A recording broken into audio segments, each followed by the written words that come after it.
அனைவருக்குமே வணக்கம். சற்று முன் கிடைத்திருக்கக்கூடிய ஒரு மிக மிக முக்கியமான செய்தி ஒன்று வெளியாகி உள்ளது. சற்று முன் 2G வழக்கில் நீதிமன்றம் இறுதி தீர்ப்பு. 7 ஆண்டு சிறை தண்டனை இது மாதிரி பார்த்தீங்கன்னா செய்திகள் வெளியே இருக்கு. ஏற்கனவே 2G வழக்கில் பார்த்தீங்கன்னா எம்பி கனிமொழி அவர்களும் ராசா அவர்களும் பார்த்தீங்கன்னா இதில் வசமாக சிக்கியிருந்தாங்க. இந்த வழக்கின் அடிப்படையில் அரசுக்கு பார்த்தீங்கன்னா நிறைய 28 கோடிக்கும் மேற்பட்ட இழப்பீடு செஞ்சுருக்காங்க அப்படின்ற மாதிரி அமலாக்கத்துறையாலும் பார்த்தீங்கன்னா இவர் மீது லஞ்ச ஒழிப்புத்துறை வழக்கு பதிவு செஞ்சுருந்தாங்க. இந்த வழக்கு பதிவின் அடிப்படையில் பார்த்தீங்கன்னா இதில் திடீர்னு பார்த்தீங்கன்னா ராசாவுடைய பியாவாக இருந்தக்கூடிய சாதிக் பாஷா மரணம் தான் பார்த்தீங்கன்னா இதை பற்றி மறு விசாரணை பார்த்தீங்கன்னா நடத்தியிருக்கக்கூடிய நிலையில் தான் இப்போ இதில் இதனுடைய மரணத்தில் நிறைய மர்மங்கள் இருக்குது அப்படின்ற மாதிரி அவருடைய மனைவி கொடுத்த இவர் மீது வழக்கு பதிவு செஞ்சுருந்தாங்க.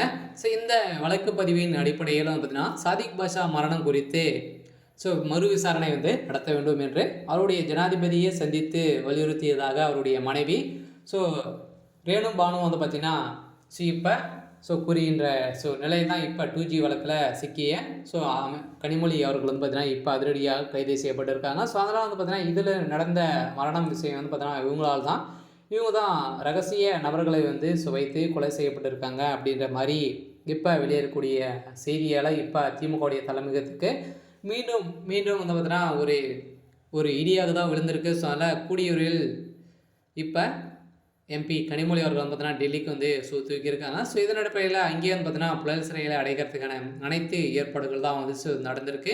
இருந்தாலுமே ராசாவின் நெருங்கிய நண்பராக தான் பார்த்தீங்கன்னா சாதிக் பாஷா அவர்கள் இருந்திருந்தார். இவருடைய மர்மமான முறையில் மரணம் அடைந்தார். இதை பற்றி அவரது மனைவி பானு பார்த்தீங்கன்னா மீண்டும் சென்னையில் நேற்று நிபுணர்கள் அளித்த பேட்டியில் பார்த்தீங்கன்னா கூறியிருந்த சூழ்நிலையில் என் கணவர் இருந்து 8 வருடங்களாகிறது. எத்தனை ஆண்டுகளாக எனக்கு வந்த கொலை மிரட்டல் கஷ்டங்கள் வெளியே உலகத்துக்கு தெரியாமல் இருந்தது. கொலை மிரட்டலுக்கு திமுக பின்புலமாக இருக்கும் என்று நான் கருதினேன். அவர் இருந்தாலும் இந்த அதிர்ச்சியில் மீண்டும் பார்த்தீங்கன்னா அதற்கு காரணம் பல ஆண்டுகள் கேள்விகள் எழுப்பக்கூடிய நிலையில் தான் இந்த 2G அறக்கட்டளை அடிப்படையில் அனைவருமே பார்த்தீங்கன்னா அதிர்ச்சி அளிக்கக்கூடிய சம்பவங்களாக தான் இப்போ நடந்திருக்கு.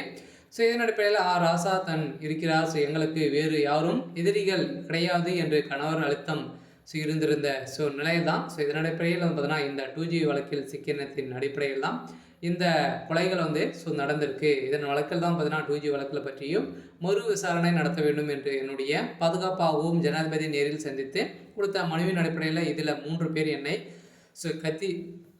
குத்தி இருக்கிறார்கள் அப்படின்ற மாதிரி அவருடைய மனைவி கொடுத்த வாக்குமூலத்தால் இப்போ அதிரடியாக இதில் சிக்கிய எம்பி கனிமொழி அவர்கள் அதிரடியாக கைது செய்யப்பட்டிருக்காங்க. நீதிமன்றம் 7 ஆண்டு சிறை தண்டனை வழங்க போகிறோம் அப்படின்ற மாதிரியும் தகவல் வெளியே இருக்குது. இருந்தாலுமே என்ன நடக்க போகுது அப்படின்றத வெயிட் பண்ணி பார்க்கலாம். இது மாதிரி செய்திகளை தெரிஞ்சுக்கணும் அப்படின்னா மறக்காமல் நம்மளுடைய சேனலை சப்ஸ்கிரைப் பண்ணி சப்போர்ட் பண்ணுங்கள். தேங்க்யூ.